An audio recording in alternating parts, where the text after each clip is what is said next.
This is the Silver Linings Handbook podcast. I'm Jason Blair. And this is the Vintage Villains podcast. I am Allison Dixon. And this is a true crime bonus episode.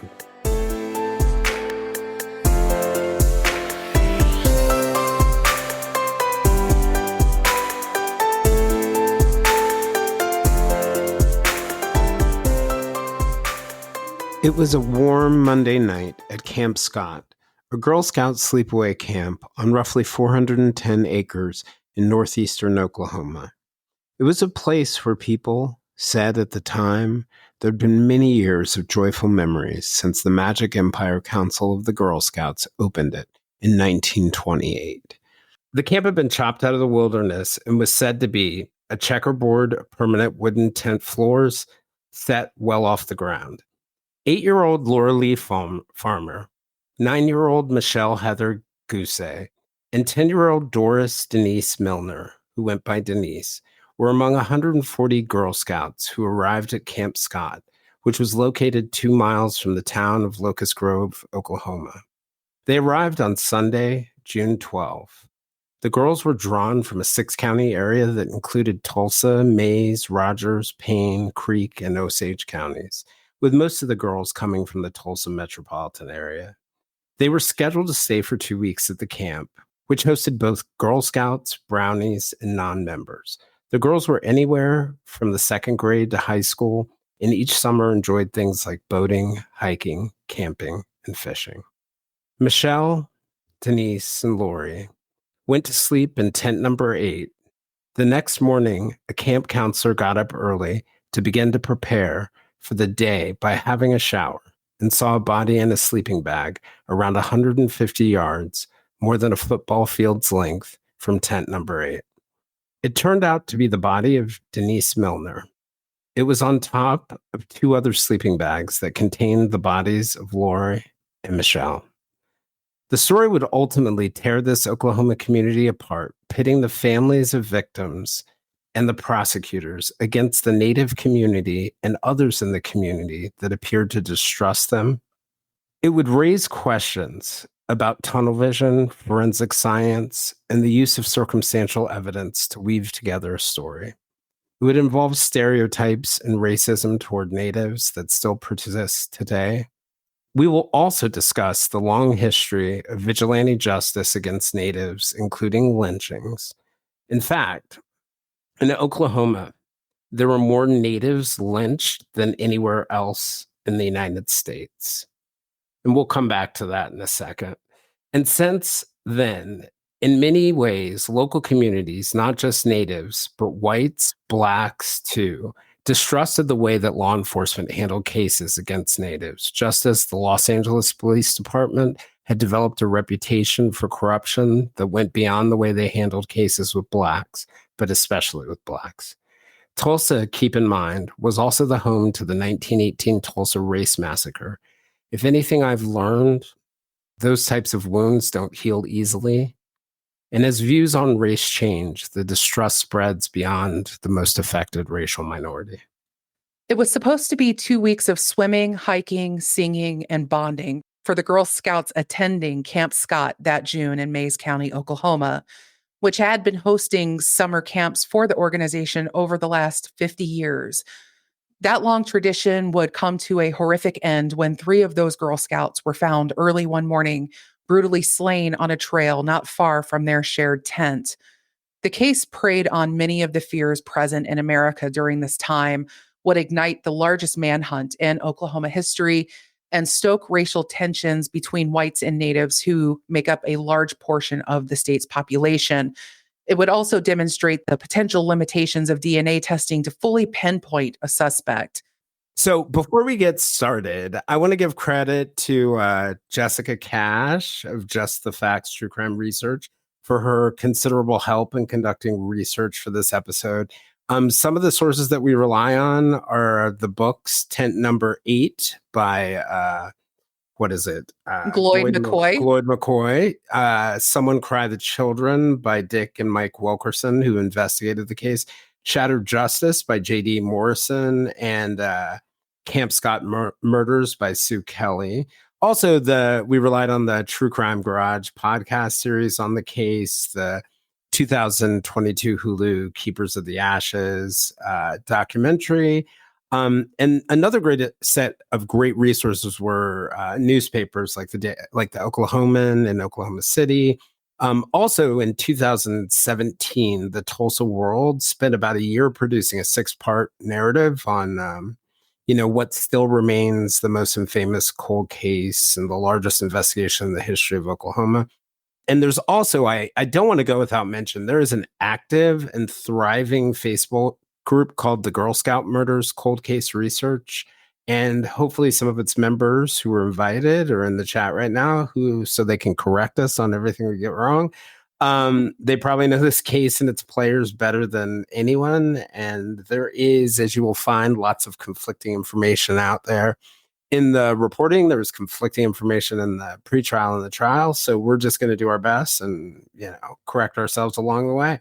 But before we jump into that, before we jump into the sort of the present, just an homage to the past and the idea, we come here to do these kinds of podcasts and these kinds of episodes. And I know that for all of us, it's a little bit of entertainment, information, and it's also, healing and other things like that, but just honoring the victims and their families. I wanted to take a second to do that before we go on. So back to you, Allison. That's very good. Thank you. And really, before I also commence love bombing our amazing researcher, Jessica, she's wonderful. I want to acknowledge that this case does have a lot of passion around it. I've seen it during my cruise through some of the online communities, as Jason mentioned, in preparation for this show. So I fully understand after looking through this case. My previous exposure to this was the True Crime Garage episodes. That was like my main exposure to it. But the more you dive into this, you really understand why this passion exists. And hopefully you all will too by the time we're done here. This case deals in really sensitive matters around the relationship between natives and Oklahoma law enforcement. And not being from Oklahoma myself, I've only driven through. I fully recognize that I will not have all the understanding that comes with living in a state with such a large population of natives and also has such a thick history of tribal and state interactions. So I would love to be able to travel down there and spend a large chunk of time just kind of gaining that understanding. But that's not quite possible. So I fully admit I'm an outsider here. But anyone who listens to my show knows that this is the angle that I always report from. And this is why I make the study of historical context so important because it informs so much of what we understand and a lot of our own biases as well. And I'm going to do my best to pay respect to that as we report on the facts of this case. And of course, when it comes to the facts, Jessica really delivered for us here. She provided well over 100 pages of research, was far more thorough than Jason and I could have done on our own with the time we had. And not only that, she walked through us with our outline as we were making it and made sure, the boxes were being checked. And so we're going to link to Jessica's site, Just the Facts. So if anybody out there who needs some true crime research done, you can go knock on her door. And if you want to delve, you already mentioned the true crime research group there on Facebook. There's a lot of people that have spent a lot of years on this case there. Yeah. And before we dive in, I want to show you guys something just to give you some context because history is always important. I had made the point earlier that in Oklahoma, Oklahoma is the state with the most, despite not being the largest state by population, with most lynchings of natives. And for those of you guys who are on the YouTube live, you can see the map that I just put up of natives, blacks, Italians, Latinx people, Chinese, and others who were lynched in the broader Oklahoma area.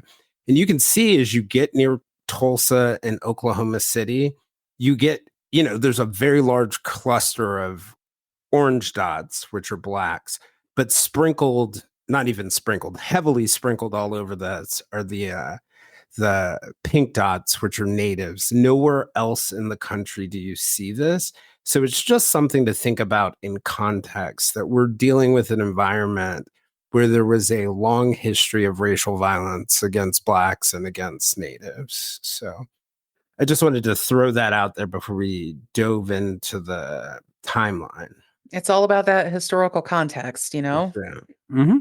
It helps you kind of understand. I've always found it really helps inform my understanding of what happens in the present when I understand the past, because I think that you know, there are a lot of there. I think we have a natural tendency. It's very American to want to forget once Mhm. something's over. Like we all agree this is wrong, but we don't really delve into that. So I'll go ahead and get us started with the timeline. So this story really starts before June 12th, 1977, with a series of strange things that were later said to have happened in the months leading up to camp. In 1976, there was an incident where an intruder entered a tent and that three campers' mothers were staying in. In that incident, by the time the camp staff got there, no one was there. Also, reportedly in April, a senior scout named Michelle Hoffman, who was also president Camp Scout on the fateful days, found a note in an empty box of donuts. The wording on the note is not clear to this day, and it wasn't preserved. But in the pretrial hearing, prosecutors said they believed it said, quote, 4 little girls would be murdered. Witnesses at the pretrial hearing said that the note was thrown away and was not reported until after the murders. Another scout reported seeing a effigy hanging in the Camp Scott area, although in pretrial testimony, a witness said that the staff had determined that it was just sort of a flippant child's imagination, a child who had sort of gone into hysterics and seen a limb strangely hanging across a tree. So there are a lot of weird things going on in the walk up to the murders here. Um, and Yeah, I mean, and that's interesting, right? I mean, a lot of this stuff being interpreted through the younger witnesses, people who might see things that, sort of like that pareidolia effect of I see a face in this thing that isn't really there, or like people who see Odinistic runes and, blood markings or stick arrangements in Delphi. So there can be an element of that, but it definitely is a weird thing. They show up at this camp and they find some of these odd things, and that whole thing about the note.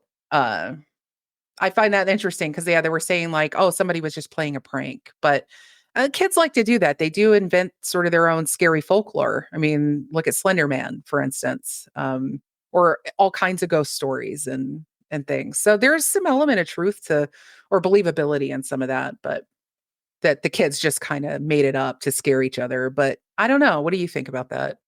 well, I think that if I were stepping back and you had told me the beginning of the story, as we'll see as we get deeper into it, and I didn't know that there ended up being 3 murders, I would have thought this was a ghost story. And it just reminds me so much of like the little weird things that would happen when I was in camp as a kid. And I also think like when you're kids and you're going off to camp for the first time, it's really easy to sort of like imagine the boogeyman in the trees and other things like that. So I'll go ahead and keep on going. So, Okay. this stuff sort of continues into the pre-camp time in the days before the girls arrive. A counselor named Judy Hall reports seeing a strange man in her tent. Hall said that she was in her tent when a man came in the back of the tent, and she just laid there, not exactly sure what she saw. Also, during pre-camp in June, counselors noticed damage to one of the tents that had been repaired by the time the girls got there, including at a minimum a rip in the fabric of one of the tents. The day camp was supposed to start. Some of the counselors arrived early, a couple hours before the buses of kids. And while unloading their luggage into their tents, they noticed someone had cut the flap off of tent number 6 in the section that we're going to be talking about. It just seems like, I mean, if this was all as it sounds, I mean, it sounds like somebody was living in and around the camp during the time it was sitting vacant between camping trips. I wasn't clear like how often the Well, that's camp was funny you being said used. that. I was like, my thought was like, there's some camp counselor jacking everybody up.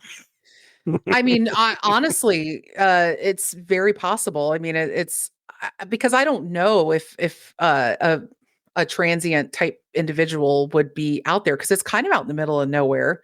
I mean, I know a lot of people, around the area kind of knew those woods really well, but they probably already knew that it was an active campsite place, and there was always groups of people coming in and out of there. So it's kind of interesting. And they've been doing this for 50 years. There was no history of things like this happening before. I mean, I wasn't able to, clear on whether or not that was possible if this had happened before, and they just kind of said, it's just somebody messing around, whatever. Hmm. People do Yeah, this every year. well, So I think human nature, right? Like yeah. you hear hoof prints, you're not thinking zebras, you're thinking like horses are coming by, maybe. Yeah. Um, and so I think people probably thought it was spooky, but yeah, you probably wouldn't think much of it. Like I would, yeah, I wouldn't think much of it. Yeah. Yeah, probably not. I would probably need to see a little more. Um, but I think too back then just people were like, kids will be kids. Well, And also, I think in retrospect, right? Like oh it yeah. sounds like somebody was living around there. Mhm. Okay. So I'm going to go ahead and pull up another slide for you guys to show you the girls. And we'll go ahead and introduce you to them. Um, so uh, we're on June 12th, 1977. And so about 140 Girl Scouts arrive at Camp Scout this day for a 2-week stay at a stay away camp. So they're all staying away from their parents, many of them for the first time. So for 10-year-old Denise Milner, this was her first trip to Camp Scout. Denise lived with her family in Tulsa, and she was said to be a straight A student who was also shy and a nervous girl, and she was worried about going to camp. On the bus to that camp, we had mentioned her before, was one counselor, a senior scout named Michelle Hoffman. And she'd later say that Denise already seemed homesick before arriving at camp. She said in the Keeper of the Ashes documentary that she could tell that she was not happy about being there. Um, but Michelle sat with her on the bus, and Denise's mother, Betty Milner, asked Michelle if she could help find a way for Denise to call home. And Michelle promised Betty that she would look after Denise. Another counselor described Denise as an old soul who especially wanted to find friendship while at camp. So the buses of the girls arrived, and this is Denise. For those of you who are on the live, so the buses of the girls, they arrived between 2 p.m. and 3 p.m. Dee Elder, a counselor at the camp, testified in the pretrial hearings that that's when this happened. Dee had been a Girl Scout since second grade, had become a counselor about 2 years earlier. The camp's director, Barbara Day, put the arrival time squarely at 3 p.m., according to her testimony. So, according to Dee Elder's testimony, all the girls were taken over to the areas where they would be camping around 3:30 or 4 p.m. Once the girls all arrived at camp, they were split into different areas, with 27 of them placed in what would be known as the Kiowa unit. The girls, and I will pronounce everything wrong, the girls were, according to the book, Someone Cried the Children, allowed to select their tent mates. And after selection, Lori, Michelle, and Denise ended up together. And for those of you who are in the live, this is Lori, um, this is Michelle, and that last one was Denise. So, you know, the unit that they were, and what happened, the book says that the girls were left because they didn't know anyone else in the unit and appeared too shy to sort of make friends on the bus. But the girls were introduced to each other, and the counselors felt they really got along and thought they would make a good match. So the unit that they were in is the most isolated unit in the camp. The tents were arranged in a horseshoe shape. And each group was sleeping four to a tent other than Lori, Michelle, and Denise. The girls were taken to tent number 8. And I want to say something real quickly about this. You will find that it is referred to at different points as tent number 7, tent number 8. We're going to go with tent number 8 for this episode. But they were taken to tent number 8 where they unrolled their sleeping bags. And according to Someone Cry the Children, the elders said the girls in that unit had finished unpacking their belongings around 4:30 p.m. So tent number 8, is probably the furthest, or it is the furthest tent away from the counselors. And it could, depending on who you listen to, either not be seen or only partially be seen from the counselor's tent because of a kitchen, a shower block, some foliage. Um, and for those of you who are on the live, we'll go ahead and show you uh, the area. This gives you a map. You can see here Locust Grove, the town that's 2 miles away from Camp Scott.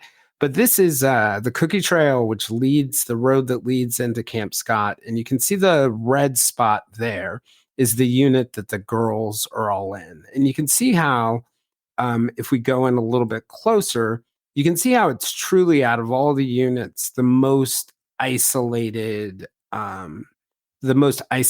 unit.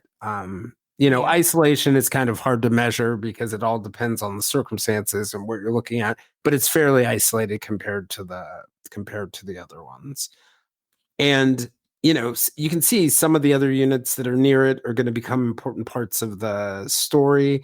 According to the book, dinner was generally served between 6 p.m. and 7 p.m., but on the 12th, it was extended to 7:30 p.m. And at some point during dinner, rain started coming down heavily. It eventually turned into a thunderstorm. But before bed, some of the girls engaged in some horseplay with flashlights.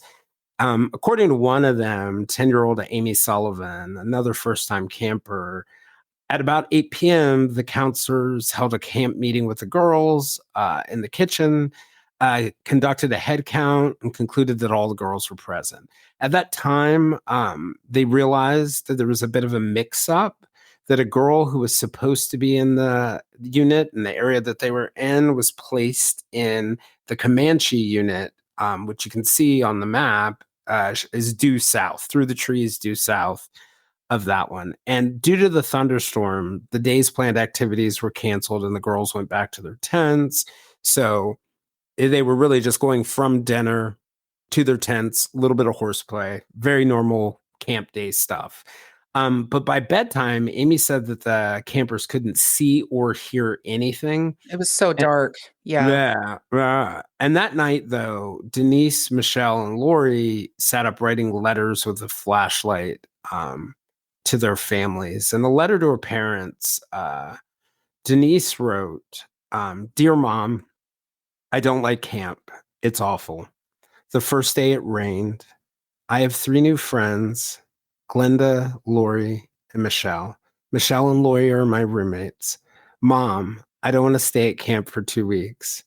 I want to come home and see Casey," who's her sister, Cassie probably, "and everybody, your loving child, Denise Milner." And, that's a letter I could imagine writing when I went off to camp.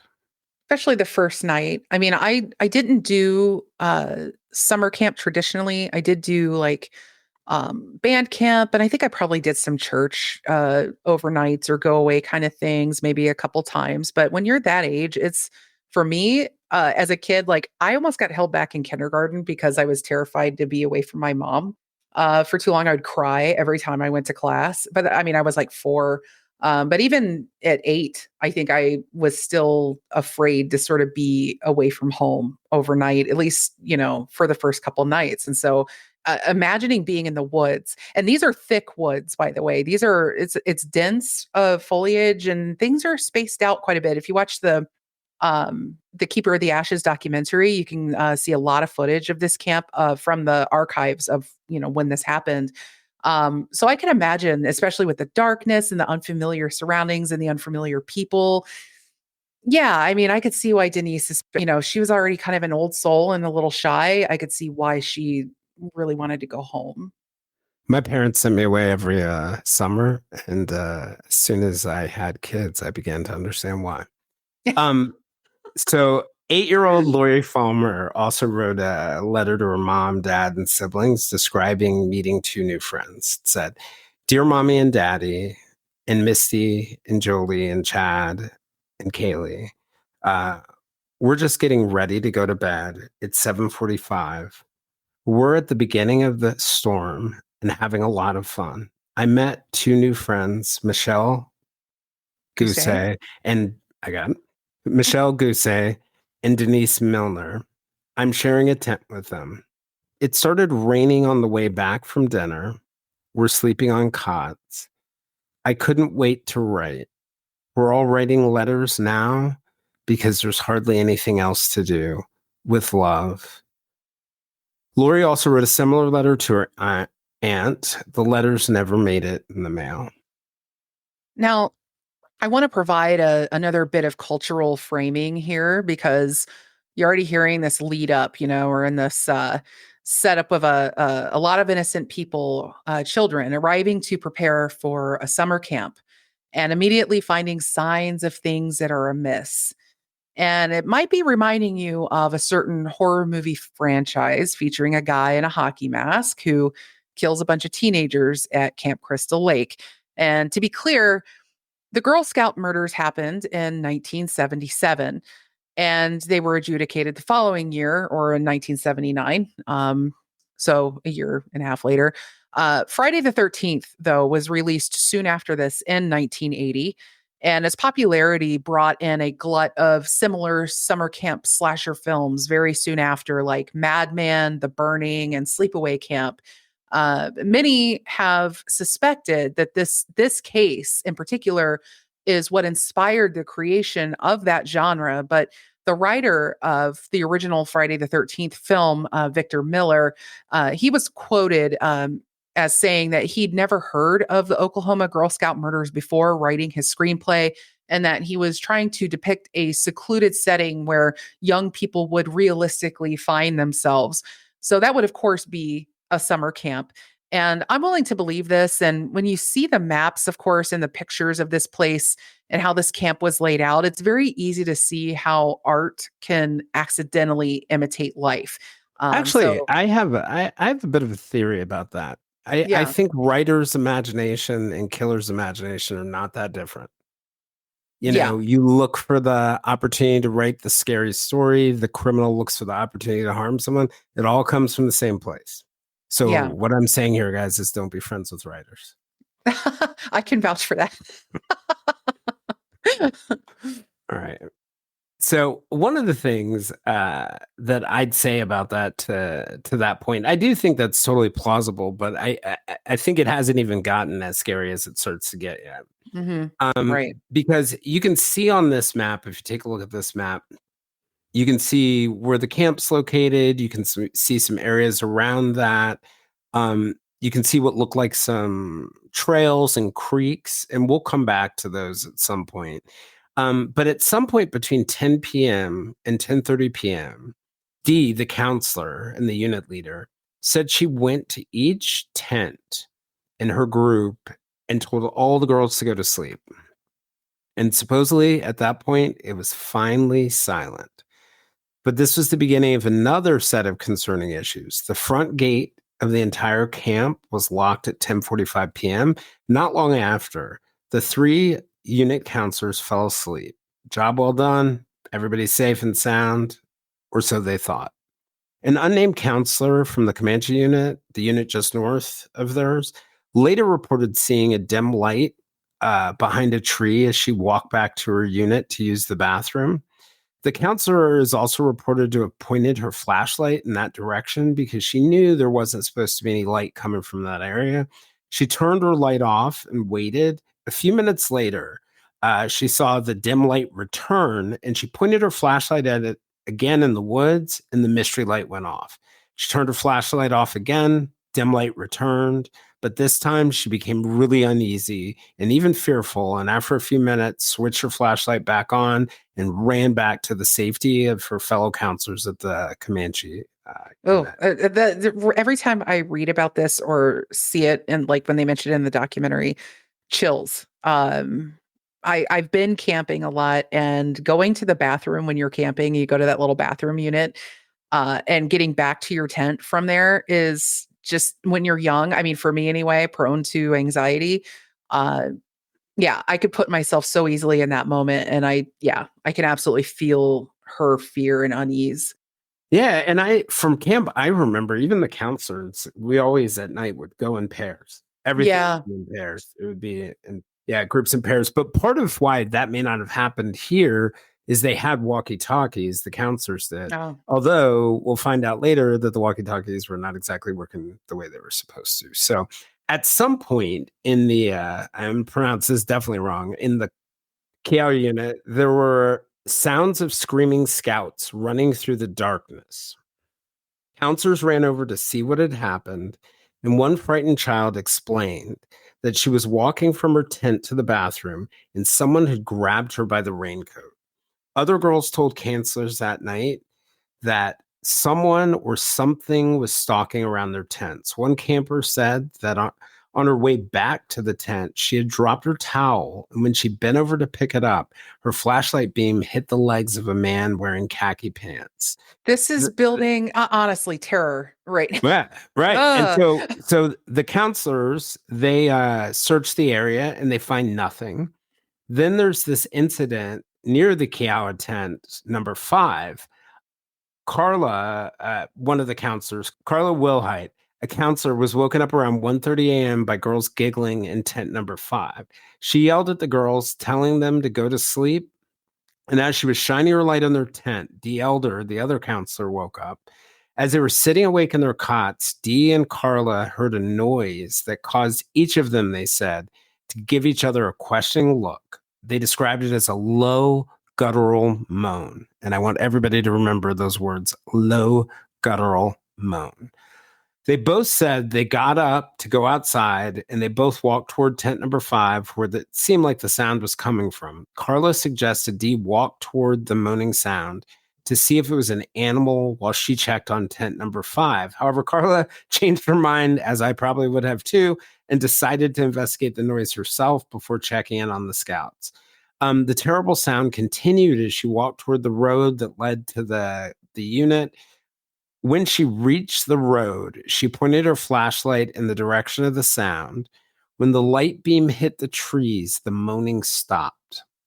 So Carla walked back to the tents, and the moaning began again, beginning to see a bit of a pattern here.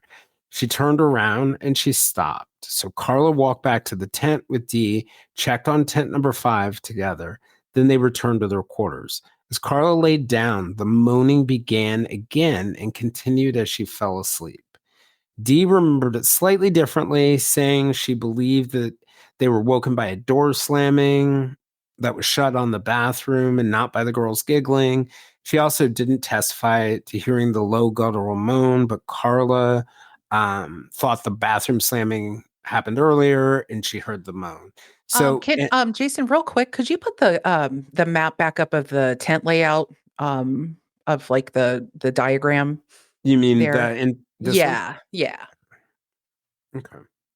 So, an Oklahoma State Bureau of Investigation investigator, Michael Wilkerson, who is the one who co-authored Somewhere Cry the Children, he testified that one of the counselors told him a girl in the unit heard voices whispering in the night.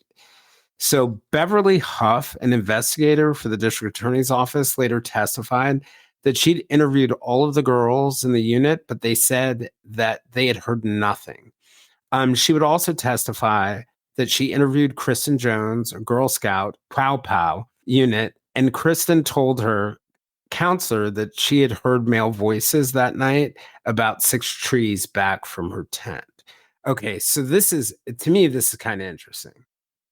So we've got someone in the woods with a light, turning it on and off as someone points the light at them. And Someone, it's a dim light. Keep right, that a in mind dimmer as light, well. Hmm. right, a dim light. You got someone, no light, but moaning in the woods. And as people approach them, they stop moaning.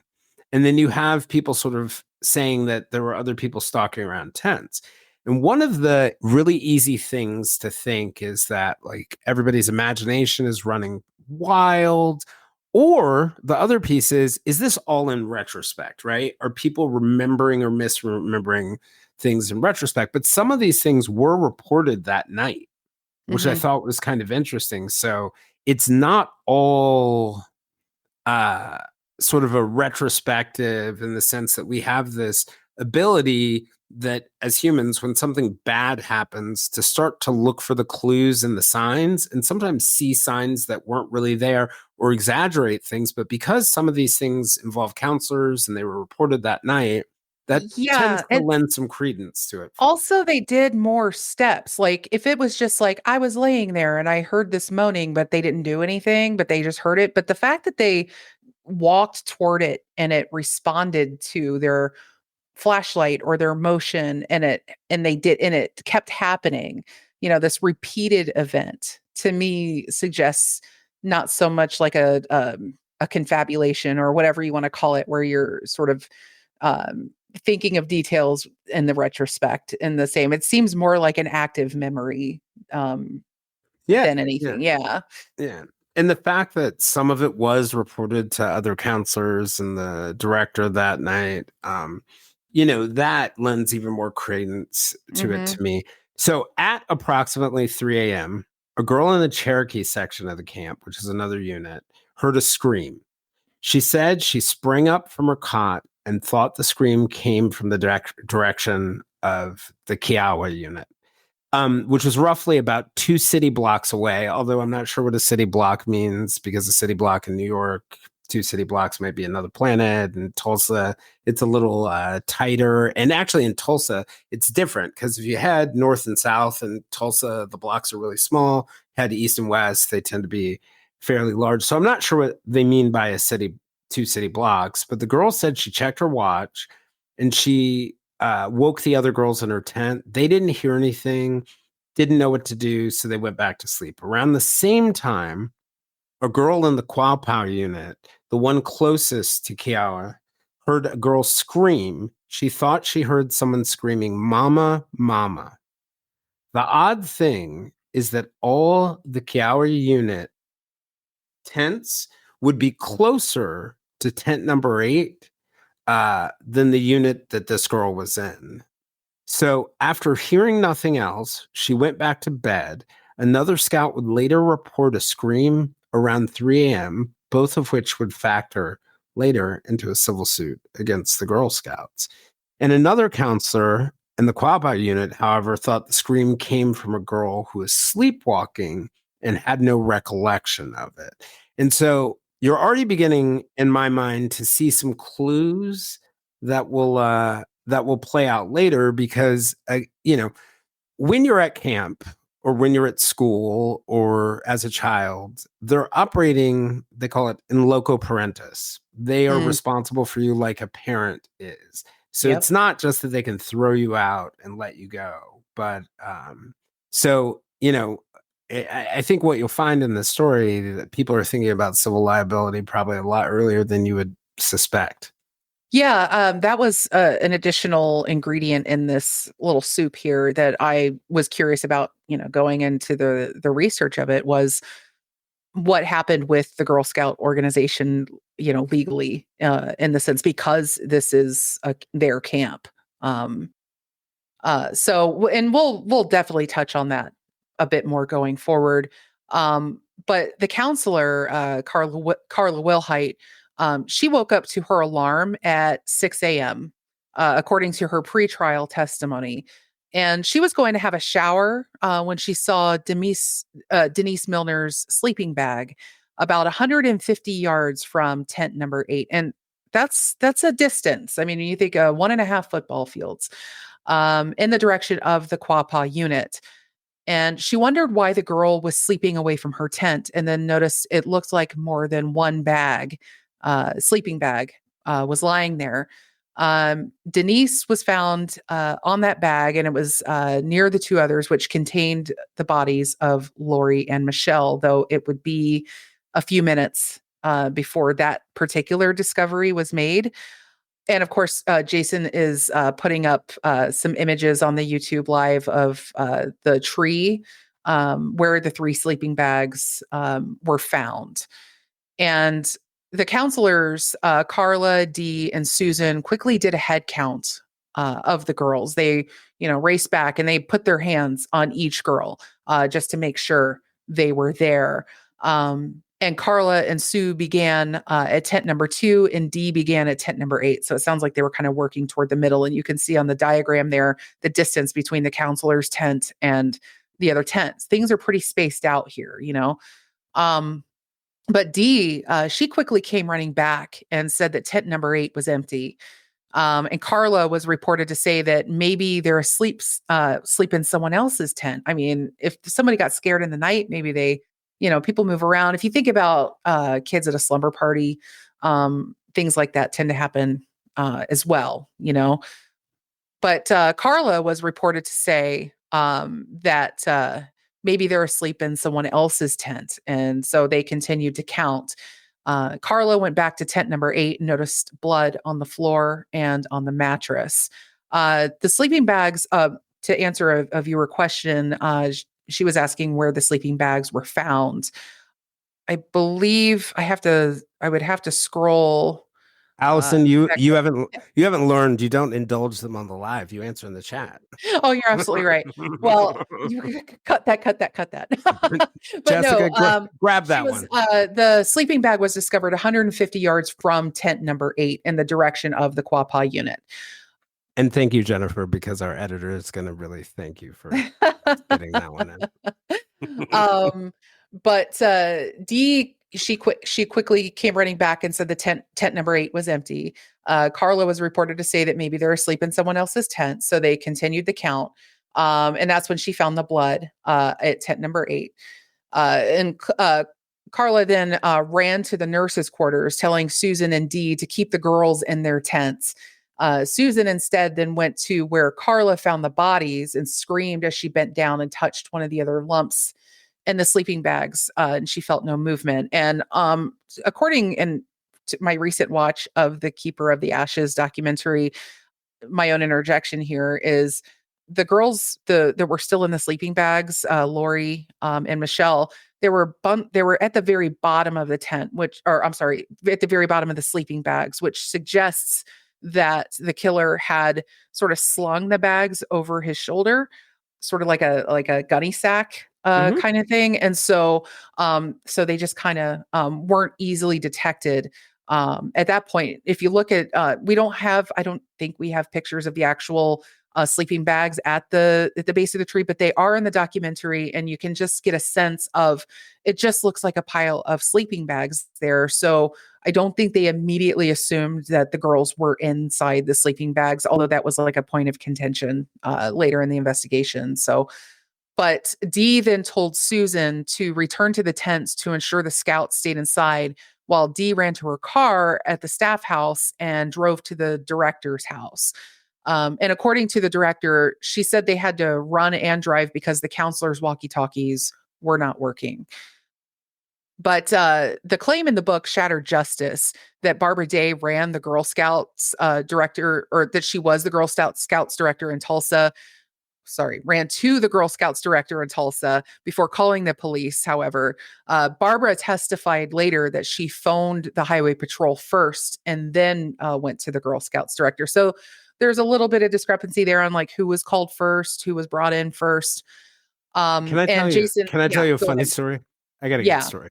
So this reminds me, so like the whole idea, I was not at all shocked that when I was first reading about this part of the story, I was like, is she going to call her lawyer first, or is she going to call her the police first? Because I remember this time when me and the boys, Jay and Sean, and I think Bonnie and her mother, we were at a car dealership. And Jay is like deathly allergic to bees. And he got stung by a bee, right? And so we ran to the general manager to get them to call for an ambulance, right? And so the general manager calls somebody over, one of his people, and tells them probably to call the ambulance as he picks up the phone to call the dealership's attorneys. I mean, like my head was about to blow off. But one of the things that I realistically realized that as soon as they found out that there was a dead scout, the Girl Scouts were probably thinking about their liability as much as they were thinking about the rest of it. And I think you see that in what happened in that next step when they call the parents and tell the parents that, sorry, your daughters have died in an accident on Mm. camp. And they didn't, the parents found out they were murdered on TV, right? Yeah, yeah. And so many like factors at play there. Especially, yeah, when you're talking about an organization, and an organization is multiple heads clustered together into one. So whenever they're brought this huge information, all those heads are working independently and simultaneously, you know? So I can imagine they're trying to cover every base at the same time.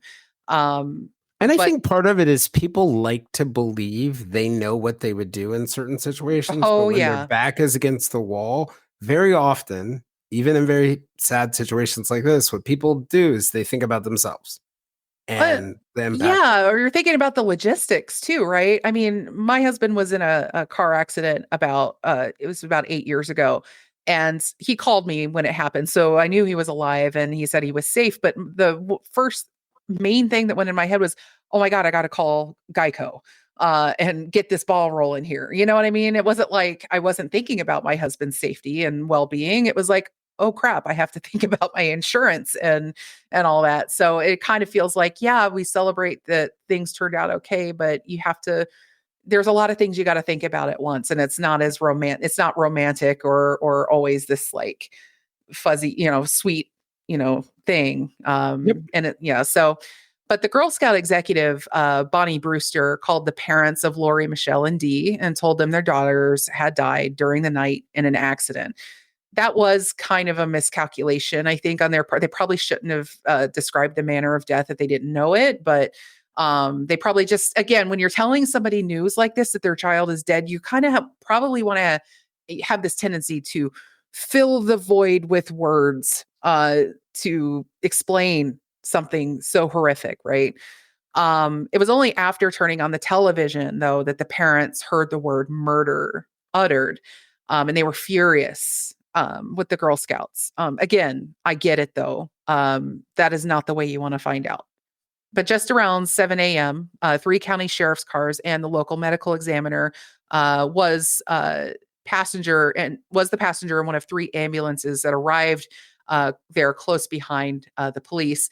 Wilkerson, the OSBI Crime Bureau agent, arrived on the scene that morning and was upset that no one had already opened the sleeping bags to check for signs of life. The bags were, in fact, still unzipped. And so we're already kind of seeing some delays, but again, these are I think one of the people in the chat, I think it was Leslie, mentioned that which we wanted to know how old these people were, these counselors, and then a lot of them were just in their early 20s. They were pretty young, and a lot of these were senior scouts that were transitioning into becoming counselors. So we got a lot of young people kind of running the scene here, in addition to all these other cooks in the kitchen trying to figure things Man, out. Allison, when did we get to the point where you're the one making excuses for people? And I'm like, I I don't know, man. Like, I don't I know. Like, no no no. maybe it's my bias, but you find three dead Oh, bodies in a camp for me. The only thing I will be thinking about is finding right, every other girl, right. whether when I was 16 and when I'm 60, it would Yeah. still be the same. Finding every other girl and making sure they're safe. And they kind of did, and they did. I mean, they were running back and doing counts. I mean, maybe But I wasn't sure. the only thing I would be thinking about, I wouldn't be thinking about lawyers, wouldn't be thinking about what I'm going to have for dinner. I would be thinking about how do I I'm find not every saying girl? what I would be thinking about and doing, but I am trying to probably put myself in the heads of these people that are running this I'm the thing, guy who you runs the know? sympathetic podcast that, like, I don't know, wants to No. understand the depth of the serial Now, killer's I would broken want to heart. know, my big question is and my big complaint here is the way that they informed the parents. I think that was very sloppy and insensitive. And B, they didn't check the sleeping bags sooner. And even in the documentary, they didn't really have a great explanation for why, other than they just thought it looked like sleeping bags and the girls were kind of bunched up in the bottom of them. So it wasn't entirely apparent at first that there were any bodies in the sleeping bags at all. So it took a minute, I think, for them to even really realize that, oh my God, we have three bodies here, not just the one. And you can Yeah. see up here the distance on the screen. You know, basically, essentially, you're talking a fair distance between the victims' tents and where the counselors' tents are. And you can see the horseshoe shape if you're on the screen, if you're on YouTube.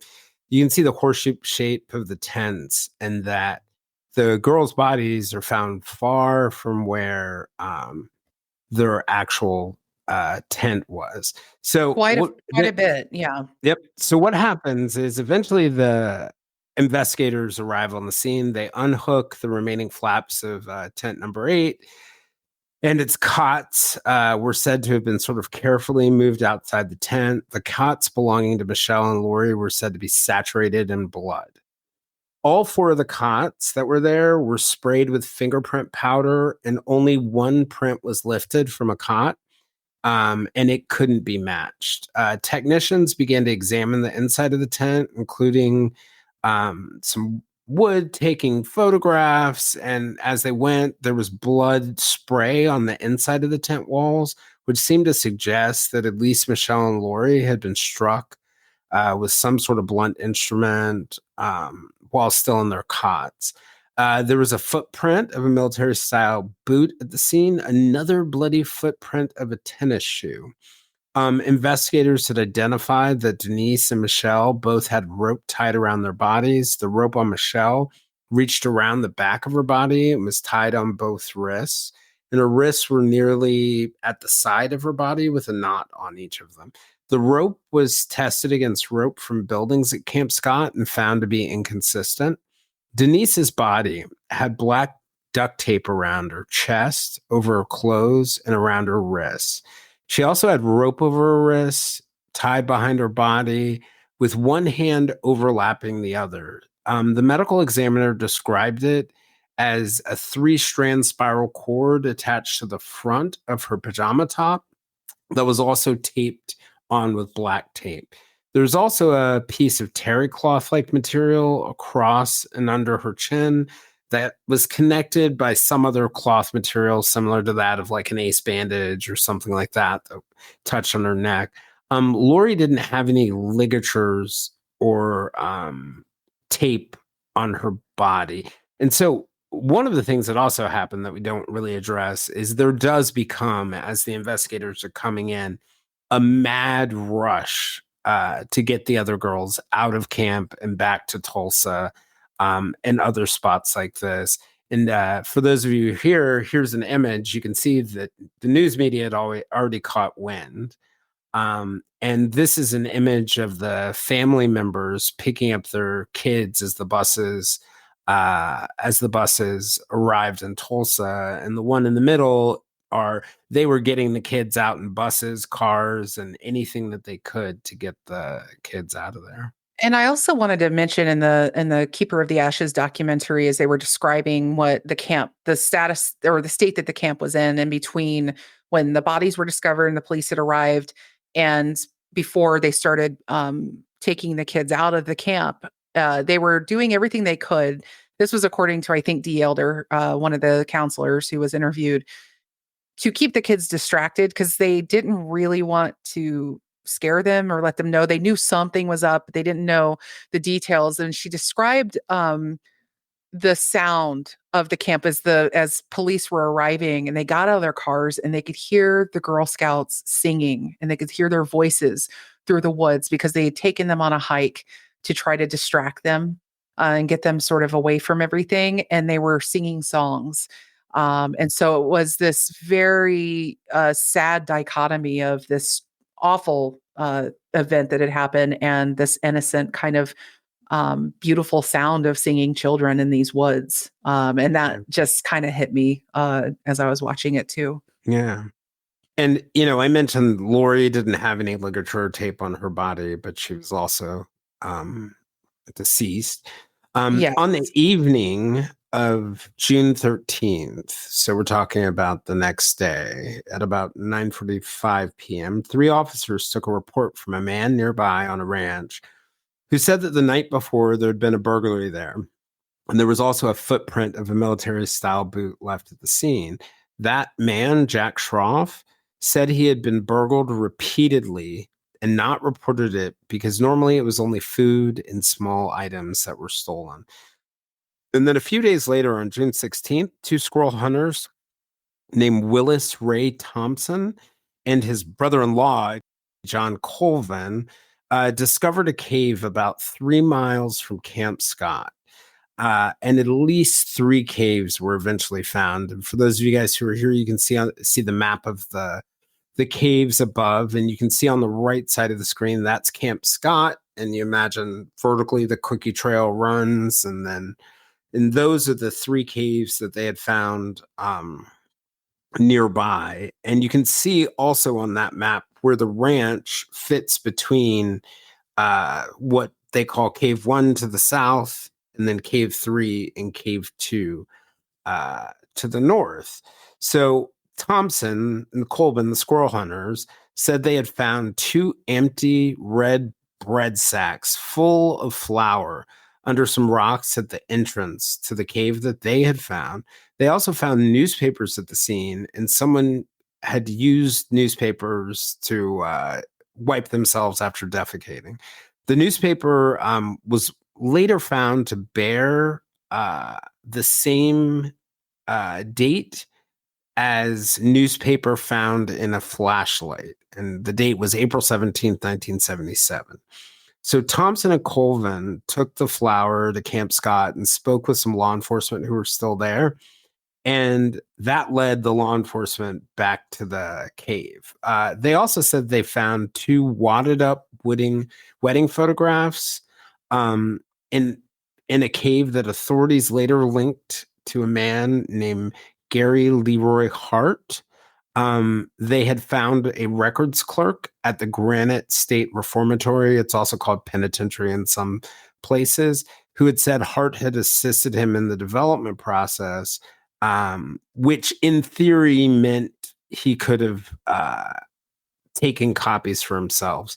In one of the caves, investigators found a pair of sunglasses in a glasses case that were later identified as being stolen from camp counselor Susan Emery. There was a roll of masking tape that was said to match the tape around the flashlight that I just mentioned, and that it was indisputable based on a tear mark in the flashlight. And I'm not sure whether there's all that much validity to tool markings on duct tape I have anymore. seen I have seen some interesting cases, sort of as an aside, like in my sort of watching forensic files days, where I've seen cases be solved by being able to match, say, a garbage bag to the roll that like the garbage bag was torn from, and then they were able to actually find out like what lot that was because of how it was identified. I mean, it was I can't remember the exact case, but I do very much remember that particular element. Maybe my fellow true crime junkies out there would know. But as far as tape goes, because the way tape tears when you're tearing tape, it doesn't seem quite as consistent as something like a manufactured roll of, say, garbage bags that have a seam already, cut into them for you, on a machine. So, yeah, when you say indisputably, and in our outline, you have that sort of in quotations. I Scare completely quotes. get it. It's scare quotes. Thank you. That, yeah, there's a little bit to be doubted, I think, about the You're gonna strength have of to that evidence. Yeah, you're yeah. gonna have to sell But Drew Jason on that. absolutely, Um, but the roll of tape that had the green plastic attached, because there was a talk, though, that the existence of sort of this hooded flashlight, the witness saw a dimmed flashlight, and they were hooding their flashlights. I think there was like to keep the dimness. It's where you cover it with plastic and you cut a little circle out just to let a little pinhole of light, a little bit of a beam through. That's that whole process. They also said they found two wadded up wedding photographs in a cave that authorities later linked to a man named Gene Leroy Hart. So some of the items recovered from the caves were linked to the property of a local farmer, and others were linked to a burglary at a grocery store in a small town called Sam's Corner. There was also another burglary at a nearby grocery store where they found type O blood, a military boot that was consistent with the print at the Schroff property, the grocery store burglary at Sam's Corner, and tent number 8 was found in one of the caves. Law enforcement estimated that the time of deaths of the girls was somewhere between 2 a.m. and 5 a.m. And initially, the medical examiners didn't detect any sperm, but they did an acid phosphates test, which is used. It's got an enzyme that sort of frees attached groups of other molecules. It was used, and they finally identified sperm. The test came out positive on Denise and Michelle, and there was a negative at that time on Lori. So additional evidence found near the scene included a red and white 6-volt flashlight, which had some kind of dark green Oh, plastic not consistent with a trash bag on it. And it was taped with white masking tape to the front of it, and a hole cut in it. Black tape, duct tape was found that was believed to have come from the nearby residence of Jack Schroff. A rope, a pair of glasses, a glasses case that was believed to belong to Carla, a guitar capo, a girl's hairpiece with blue balls attached, and a crowbar, and of course the flashlight, the 6-volt flashlight being an important piece of it. Allison, did you want to say something? Oh no, I was curious if that was meant to be a 9-volt or a 6-volt flashlight. I was not sure, but either way, it's a It's small a detail. 6-volt. Okay. I think it's a 6-volt. I wasn't sure. Yeah, I'd never heard that before. So Yeah, the research says 6, the article says 6, so sweet. yeah. Yeah. Okay. So investigators also concluded that Denise and Susan's purses had been stolen, and that Carla and Susan, the two counselors' glasses had been stolen. One witness later testified that her unit's leader's purse was also stolen. So investigators found 2 bloody shoe prints inside and outside. One print was from the tennis shoe, like I said, and one was from a military style boot. So the counselors, D. Elder, Carla Wilhite, and Barbara Day were wearing tennis shoes in the morning. And Carla said that tennis shoes were standard fare for campers and counselors. One counselor, Susan Emery, said she was wearing rain boots, but then changed back into her tennis shoes before this happened. So others said they didn't see anyone wearing shoes that could have made the print seen in the tent. So several strange events had happened in the camp in the weeks before. And eventually, these events that happened in the weeks before and afterwards lead to our suspect. Yes. And a 33-year-old man, a Cherokee man named Gene Leroy Hart, who quickly becomes the prime suspect. One of the officers at the pretrial hearing would testify that he was involved in investigating a burglary at Jack Schroff's property nearby, where 2-inch rolls of black duct tape and rope had been stolen. Some bottles of Pabst Blue Ribbon beer were also stolen from the Schroff property, and 3 bottles of the same brand were found southwest of the Girl Scout camp. The sheriff testified that he spoke to a man named John Fleming, who lived in Locust Grove and worked on flashlights. He said he was familiar with the 6-volt flashlight, or one very similar, recovered at the scene. And he said he had seen the flashlight at the camp on Spring Creek, in the possession of a native male who was known as Sonny. And Sonny was a nickname, a family nickname given to Gene Hart. And Spring Creek is located to the southwest of Camp Scott, and Snake Creek, which borders Camp Scott. And we'll put that up on the screen there for folks to see. John Fleming said that he had put newspapers in the flashlight battery compartments, and newspaper was recovered from the battery compartment of the flashlight.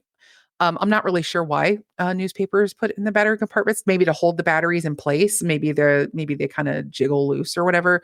That's my guess, or maybe it's water to keep water away from the batteries. Fleming was said to have told investigators he had worked on flashlights, including a red and white flashlight, at Jean Hart's mother's home. Jean went by the name Sonny, as I mentioned a second ago. The sheriff showed him the flashlight that was found, and Fleming said he had worked on one just like that. It's kind of an interesting and very specific thing to be able to remember. Fleming told investigators that he had visited the camp on nearby Spring Creek, and he saw a native male named Sonny at the camp with the flashlight in late August or early September of 1976. And that the flashlight was sitting under a tree, as well as a homemade spear gun made from surgical tubing, a pair of tennis shoes, a pair of military type jungle boots, a green piece of canvas material that he believed was being used as a tent or a shelter. Fleming said that Sonny also had a hand axe that law enforcement was never able to recover. Fleming said he drove Sonny or Jean Hart to, is it Tahlequah, Oklahoma, and left him at a stoplight as you entered the town from the north, where a workman's boot store was located. Oh, yeah. And just to clarify, our researcher said that Fleming claimed that the newspaper was to improve the contact with the battery. So, yeah, that was kind of my guess, too. Yeah. Thank you for that.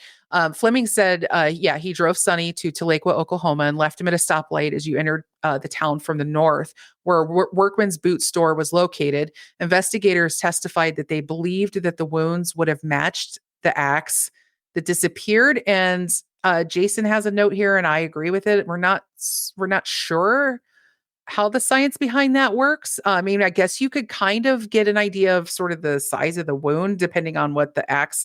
If it's like The a only small thing, hatchet, I don't know. no, yeah, I mean, size, depth of the wound. But the thing that I would imagine, the only thing I also think an axe on bone, the Mhm. type of cut on the bone is the other piece of it. But yeah, I'm not exactly sure how you match an axe other than it size, too small, too Yeah, large. But I yeah, mean, we kind of like see a that in knife. I cases. don't know. We see that with knives today. Like you'll get 10 experts saying that it couldn't be done with this knife or it could be done with this knife, and Yeah, blades are never a lot of tough clarity. to match, and it's not like ballistics, that's for sure. So So, we have, yeah. Oh, go ahead and pick up from here. oh no, no, no, no, go for it. Go for it. Are you sure? Okay. Yeah. I think it's almost your turn. Let's see. Gary Schimmel, a police officer in Locust Grove, he testified in the pretrial hearings that he was using dogs to follow the scent from a burglary at a grocery store in Sam's Corner. And while they were following the scent, they found a cabin where they took a green trash bag that was ripped in half. Um, And so y'all know how much I love the prosecutors, right? And I was on this, I forget where it was, but I was on some trip. I don't know, it was last year, and it was in November. And I was in this rural area, and I'm driving down this like crazy rural road leading to another crazy road that, like inevitably Israel Keys has got to be living at the end of this road. And I'm driving out and I'm just listening to an episode of The Prosecutors thinking about murder like I normally do. And Brett from The Prosecutors, who is absolutely my second favorite podcaster right behind Alice, Brett says if you he's talking about the law around trash and how Supreme Court rulings have said that your trash can be searched as soon as you discard it. And he said the only way you don't want your trash to be searched is to throw it in the back of your car and drive around it all the time, which then just makes it your possessions in a trash bag. let's just say, hoarders can get away with murder. Is this Yes, the is absolutely. this Just the take the concept? trash, throw it in the back of your car, and it's not trash. I think about that all the time. It's used in movies a bit, and I've seen it used or talked about in a lot of true crime documentaries about like the second he takes a sip from that cup and throws it away, we're gonna grab it and we're gonna grab I'm his telling DNA you, out if the you guys if you um guys see me driving around with trash bags in the back of my car, something's going on. but you got to be careful because in the same token, you got to put your robbery tools somewhere else, because that's how Ted Bundy was That should arrested be the in my first time they trash bag. found. Yeah, they Look, found the once rope in the once they have the safe and search everything. warrant for my car, it's all over. Once there's a search warrant involved, it's all over. But yeah, and Brett has some other really handy tips about how to get away with murder, which is really handy whenever it's coming from a prosecutor. So, but Gene Hart was arrested on April 6th of 1978. Gene Leroy Hart had been a high school football star and was said to have had the potential to have made it to the college level or even to the NFL. Instead, Hart decided to stay on the around the Cherokee Reservation near Locust Grove after finishing high school. Hart got married young and had a child, but he and his wife divorced. Police believe that Hart was a part of a gang in high school that had a reputation for raping high school girls in the surrounding communities. However, no criminal charges were ever filed. According to the documentary, Hart was no longer able to see his child after the divorce. The authors of the book Somewhere Cry the Children wrote that Hart's wife changed her name after they divorced. So Hart was raised about a mile away from Camp Scott and was a member of the Cherokee Nation tribe. Eventually, Hart was convicted of kidnapping and raping before this two pregnant women. I think that incident was 1966. And was also convicted of 4 counts of first-degree burglary. The victims in the rape case were 19 years old. And in that case, the 2 victims were taken into the forest. They were tied and taped up and put beside trees, as some people believe may have happened to Denise. The women in that case reported seeing a darker man sitting behind the wheel of a 1958 Chevy. The 2 women had gotten into their car, and one of them began to close the door.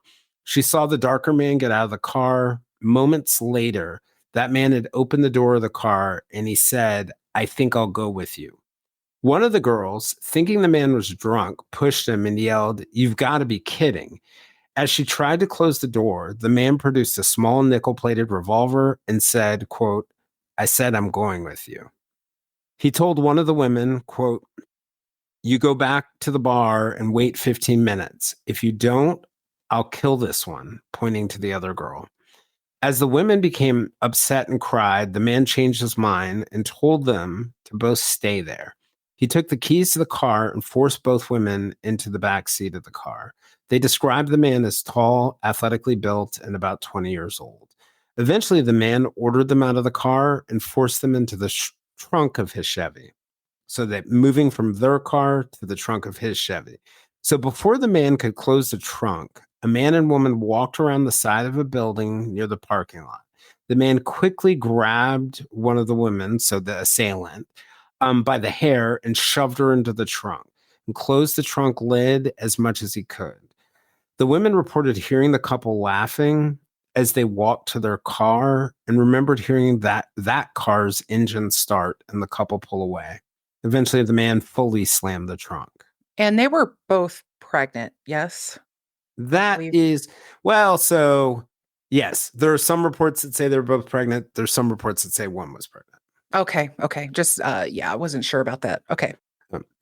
The women said they hugged each other really tightly. And remember, they're in the back of a trunk, and this is before we had emergency lashes in the trunk that let you pop the trunk if you were trapped in the trunk. And this whole case goes to show something, and I like to point to the Delphi case as an example of this. Everyone seems to think that it takes multiple perpetrators to perpetrate crimes against 2, 3, 4 victims. But in reality, if you have a gun or you have even a voice of authority Mhm. or you're persuasive or manipulative or you pick the right spot, one perpetrator, because we know the FBI statistics tell us 2 people end up dead, likely to be one perpetrator. 3 people end up dead, likely to be one perpetrator. But particularly with young children or people who are inebriated or other issues like that. What the women said happened next was eventually the man drove away, pulled on a dirt road. He raped one of the women in the back seat of the car while the other was still in the trunk. And then he taped and tied both of them up in rope and with tape, walked them across a creek where he continued the sexual assault. Once he was done, he wrapped a sash cord and a rope around them and wrapped tape around their faces. He covered them with brush. Then he walked to his car and drove away. Eventually, the women, one of whom it seemed like she was asphyxiating, were able to get to each other and untie each other. Incredible. I Yeah. mean, that whole experience is, amazing that they survived, at all, let Yeah. alone, were able to get each other free. And sort of several things happened at this point during the assault that eventually sort of led back toward Hart and provided clues that made investigators also believe he may have been involved in the Girl Scout murders. First, the suspect made a strange animal-like sound during the beginning of the first rape in the car, similar to the one that the counselor, Carla, believed she had heard at Camp Scout that night. Second, Low guttural moan. yep. Yeah. Second, the ropes, cord, duct tape were similar, and so were the knots. So the third thing is, unbeknownst to the assailant, when he was walking the girls away from the car and toward the creek, one of them was able to see beneath the duct tape and memorize the license plate of the Chevy, which is Oklahoma plate ME8042. So the women had finally made it back to the road and tried to wave down several motorists. It was about 4 a.m.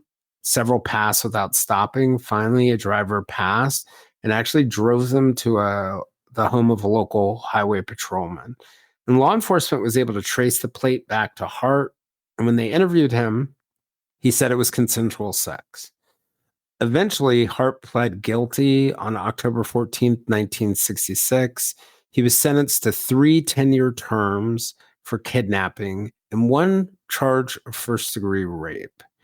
On March 19 of 1969, after serving 28 months, the Oklahoma Pardon and Parole Board recommended clemency for Hart, who was 25 at the time, which is just wow.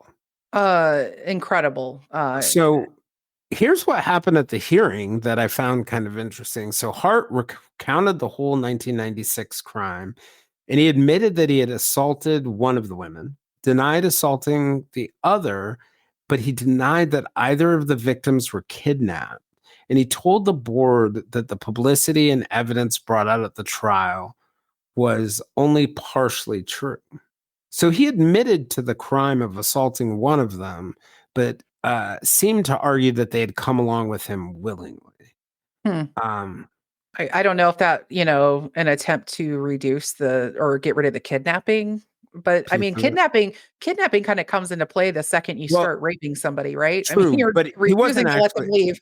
But he wasn't So, actually charged. Yeah, right. So I think probably, the kidnapping and the 1 charge of first degree rape, right?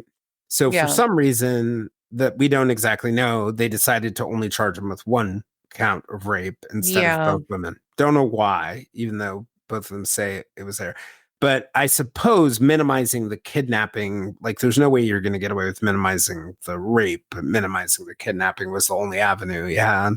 And then it's amazing that they gave him clemency and knowing that he was 25. When you're 25 years old and you are convicted of a crime like this, at 25, that is what that tells me is you have a lot left in your tank to keep doing this kind of thing. It's not like if he were like in his 70s or something or his 60s, maybe you think about, is he as dangerous? At this point, he's like at peak danger to society. It's Yeah. amazing to me that they let him out. So Yeah. So while on parole, the police believe that Hart attempted to burglarize the apartment of a police officer, Heather Campbell, while she was home.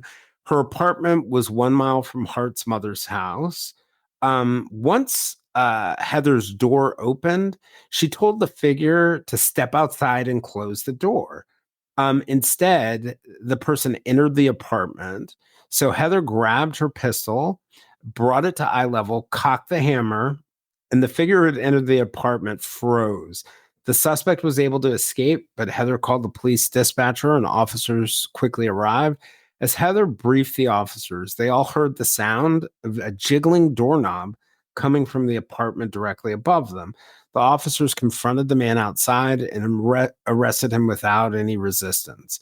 So, after speaking with an attorney for a few minutes, the attorney concluded, and obviously this was Hart, the attorney concluded Hart had already made some damaging statements to detectives and encouraged him to cooperate. He admitted he went to Heather's apartment to burglarize it, but he could offer no explanation why he stepped into the apartment after Heather told him to close the door. And this is kind of an important fact that it might be easy to roll right by, but the fact that, so your average burglar, not that I've hung out with any, but your average burglar is looking for houses that don't have people in them, not for houses that do. And if a burglar comes across a house and they discover there's a person in it, chances are, certainly if it's at the doorway, they're going to roll out backwards. But you know who doesn't look for houses that have no people in them? Rapists and killers, right? Yes. So I think that that's why that piece is so important. And one of the effects is that in Oklahoma at the time, the only way to get a first-degree burglary charge was that if someone was in the residence or the location as you burglarized it. So it's just something to keep in mind. Yeah, and he readily admitted to a lot of this. Yeah. Yeah, I mean, he gave the detectives permission to search his car and his trunk. They found like all sorts of different things. They found the identification and property to like 4 other people, which led them to some more. They also found rope and cord, and Hart readily admitted to those crimes of robbing those other people. And Oklahoma, like I was saying at the time, first-degree burglary required breaking and entering in the nighttime of an occupied dwelling. So law enforcement thought few people, and they said few people were ever charged with it because like I was saying before, any sane thief would make sure the house is empty before breaking in. Also, a good reason to have a dog. If they hear a barking dog, they normally keep going as well. I'm just really grateful that criminals are not smarter. So Hart was sentenced on January 20th, 1973 for those crimes. Hart turned down a plea deal to serve 10 years on all 4 charges and instead went to trial and was found guilty of all 4. And because it's first-degree burglary, he was sentenced to a minimum of 135 years and a maximum of 305 in some places. Other places say 308. Trying to calculate a sentence is so hard. But the judge decided that the sentences would not be served consecutively. So that's how we get to the 135, 305 or 308 number. So by April 30th, though, it's a little more than 3 months later, Hart had escaped from jail. He was captured less than a month later, but then escaped again from the Mays County Jail in September 1973. So thank God like, criminals are not so smart, but I wish they were a little less I wish they were a little less crafty. He's like Bundy. Bundy escaped a lot from custody. I mean, there are just some people that are slippery like that. Yeah, I also think it's prisons in the time. I think trying to escape a modern jail where the cells are built in blocks that are inserted together like Legos and there is you get nowhere near any outside. I think it would be much harder in a modern jail. I think they've learned a lot. But yeah, so he had been on between that point and the murders of the Girl Scouts, he had been at large. Local law enforcement had been looking for him. In 2 of his escapes, and I really wonder why the jailers didn't keep these guys away from each other, Hart escaped with a man named Larry Day. Larry Day testified later on one occasion he and Hart had seen some children playing in the Spring Creek area. And remember when I was showing you guys who were on the live that map, you see the creek, the Snake Creek that runs right beside, you see that runs right beside Camp Scott. if you look to the south and the west, that's Spring Creek. So the Spring Creek area is in between there. So our friend Larry Dry is testifying, and he testifies that uh, that Hart had told him that he wanted to sexually assault a younger girl who was in the group there near Spring Creek. So Dry also testified that the girl was about 13 or younger, and Dry said he argued with Hart over the assault and that Hart didn't back down until Dry threatened him with a shotgun. Fanning Young, another witness who would come forward later, would report that Dry had told him about an incident, about that incident and another incident where Hart said he wanted to molest young girls. And also said Dry mentioned that Hart had pictures, but he didn't recall the details.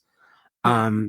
So 10 months later, after the Girl Scout murders, the police received a tip that Hart, and we'll go into this story a little deeper on the next episode, that Hart was staying with a medicine man whose brother had recently died. Yeah. And so should we leave it off here, do you Well, think? any Or thoughts so far? I mean, there is a bit of a series of events that kind of lead to the arrest and Hart's family. I mean, I figure, of course, we are going to cut a lot of this stuff here that we're Well, chit-chatting I about. mean, if you want to, do you want to do you want me to get us to the point where I can get us to the point before the pretrial hearing? Does that work? Yeah, let's go Okay. ahead All right. and do that. Yeah, Okay. we'll get him All right. in custody. Yeah. All right, guys, I'm going to speed read this. So No, another I am. no worry, no rush. Don't rush it, man. We got Oh, this. I'm rushed. So another tipster said that he had been at a dance in a nearby city and that there was a medicine man named William Lee Smith. Smith made and sold medicine that was designed to take care of both physical and spiritual ailments. The informant said he was standing next to a ceremonial fire on August 27, 1977, and Smith pointed out an older Cherokee man in overalls on the other side of the fire. He said that Smith told him that Hart was staying somewhere in the Cookson Hills. Hart was known for coming to these stomp dances, but not coming near the fires where the religious ceremonies were held, and instead always staying in the background in the dark. The informant said that Smith and his family and the Hart family trusted him. The informant believed that in October 1977, Hart's mother had contacted Smith and that Smith visited with Hart in his hideout, which would have wherever he was hiding at the time. The authors of Someone Cry the Children said that Smith felt that he and Hart were being careless, or that Hart was being careless by hunting and fishing in the woods, where a hunter might see him and tell authorities. Smith described Hart's keeper, the medicine man, as an old man who sells firewood and who liked Hart. Hart was performing domestic chores, the informant said. People who Hart had previously stayed with while he was on the run said similar things about doing domestic chores. So investigators decided to take their time encircling Hart. Harvey Pratt, a native police officer, was really concerned. Pratt said, who was said to be of Cheyenne. I'm not uh, going to get this right. I think it's Okay, Aparapo. Yeah. yeah, Cheyenne Aparapo descent. Although one documentary refers to him as Choctaw. Choctaw. Yep, Hmm. yep, Choctaw. The Choctaw were native people who were originally based in the woodlands of the southeast and what's right now Alabama or Mississippi. The Choctaw could be enrolled in a bunch of different federally recognized tribes. The Cheyenne and Aparicho tribes are sort of two distinct tribes that are actually from the Great Lakes region that are in present day Minnesota. So, Oh, it's reported different ways. It's totally possible that his lineage came from both. But when Pratt spoke to his own medicine man about the case, he said, quote, to his medicine man, "He's using magic, sir." They said he had the ability to change himself into a bird or a cat, and that's why he's not been found. His medicine man replied, if this is true, he does indeed have a powerful medicine man. If he did kill those children, he's misusing his medicine, and he is a terrible fate waiting. I would not want to be him. So Hmm. Pratt asked for medicine that was powerful enough to combat Hart's medicine to help catch him, and also to help protect Pratt and his brother, who was another investigator. Pratt's medicine man made the medicine he wanted, but warned if the medicine is powerful, you could be in great danger. And so after the first police, after the police went to the house of Smith and spoke to his wife, so the police told her that they believed she knew who had been helping Hart, and they told Smith's wife, at least according to her, that the police hoped to take Hart alive, but if others got their hands on him first, they might kill him. Oh, interesting. Yeah, a little Mhm. reference to vigilante justice, right? And Right. you can imagine being in a native community or a black community in Oklahoma during this or any other time or next week or last week. And it carries a certain connotation to it, right? Like of mob justice if you don't. And I actually think in my mind it gets worse because when that didn't work, investigators decided to put pressure on Smith's wife, including by threatening to give her name to the fathers of the victims. This actually worked, and she revealed she believed that Hart was staying with a man named Sam Pigeon. Hmm. According to Someone Cried the Children, one of the investigators said to Miss Smith, I can assure you, if I leave here today without Jean Hart, by dark, the parents will have your names. So they were clearly attempting to use whatever scare tactics uh, they could to get a rise and get information out of her. I mean, you kind of have to like kind of do that, in the sense of like if you know a community is like protecting someone that they're trying to get a hold of, I don't know. you I'm got to not. I'm break not. I'm through not. that. I'm not really. I'm not a big fan of like threatening with No, mob violence. no, No. no, not at all. I mean, it seems very I like can't. that's the choice they I made. Yeah. I can't imagine why a jury wouldn't trust you.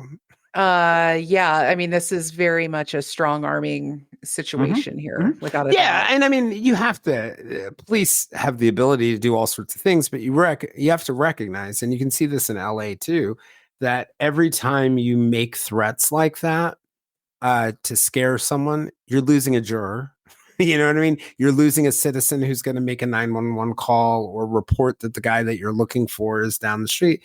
So every time you use tactics like that, And the you have threat to be of cautious. vigilante justice is so unusual coming from investigators, from police. Like, if you don't tell us what we want, the streets are just going to handle him. I And don't know that it is. I don't know that yeah, it is that's because I've heard stories in cities I've been reporting on where they've where police officers within the last 10 years have basically told people like if you don't give this person up, we're going to tell the people who are looking to kill you from the other gang where you are. oh So wow, this wow, happens. This yeah, happens. It's just very racially tinged very at this much. particular point. Um, Mhm. so you can see on the screen for those of you who are here, this is Hart's cabin, the cabin he was at, Sam Pigeon's cabin. Hart was arrested there at on April 6th, 1978. The way they got him is after they got Sam Pigeon's name, they looked through obituaries. They found out that Pigeon really fit the bill. There was an obituary that sort of tipped them off. Um, and they headed out and they found Gene Hart there and they arrested him and he was wearing damaged women's glasses as a little bit of a flashback to Carla and Susan's missing glasses and Carla's glass case being found near the crime scene. And that is a very interesting detail to keep in mind as we continue to talk about like I I swear this feels like a October episode. It It really really does. does. Okay. Yeah. And a lot of the sort of community aspects of this and a lot of the racial aspects of this and the intersections between race and law enforcement and everything are really going to come to the foreground of our discussion in next week's episode when we start talking about the pretrial hearings and the trial itself. Yeah. Um, And yeah, we'll dig also into a little bit about the community's reaction to the arrest, because as you walk through the pretrial hearing, you might think that there's a fairly strong case against Gene Hart, and you're going to find that the community reaction is very different. yeah, And I think it's really easy to think that it's the Native community's reaction that's different. It is the entire community's reaction that's different. So I think we're going to spend a little time talking about law enforcement's relationship with the broader community and the specific communities. Some things about the prosecutor himself that mm, kind of complicated things. And then we're going to dive into the trial, which was sort of Oklahoma's biggest trial. This is their biggest investigation. It was put on par and it's described as in the same breath as sort of the O.J. Simpson trial, in terms of both its theatrics and challenges to evidence and challenges to the theories. And then ultimately, what happened to Gary Hart, what happened to Camp Scott, and some post trial events. yeah, and we'll have some theories and everything as well. I want to take a moment to thank some of our Patreons for their contributions, which help us continue to do the work we hope brings good into the world and delivers those silver linings. For this episode, I'd like to thank some of our newer members: Jill A., JB, Tess H., Christina B., Catch Lisk, Aaron W., Chris, Leslie R., Barb G., Pretend Radio, and Jessica C. Not only does your support help us make a difference by helping us tell these stories, you're an inspiration and have come up with some of our best episode ideas. Thank you from the bottom of my heart. If you'd like to join me for more discussions with me and other listeners, we can be found on most social media platforms, including a listener-driven Facebook group called the Silver Linings Fireside Chat. For deeper conversations with our guests and live conversations with other listeners like this one, you can also join us on our Patreon at www.patreon.com/the Silver Linings Handbook.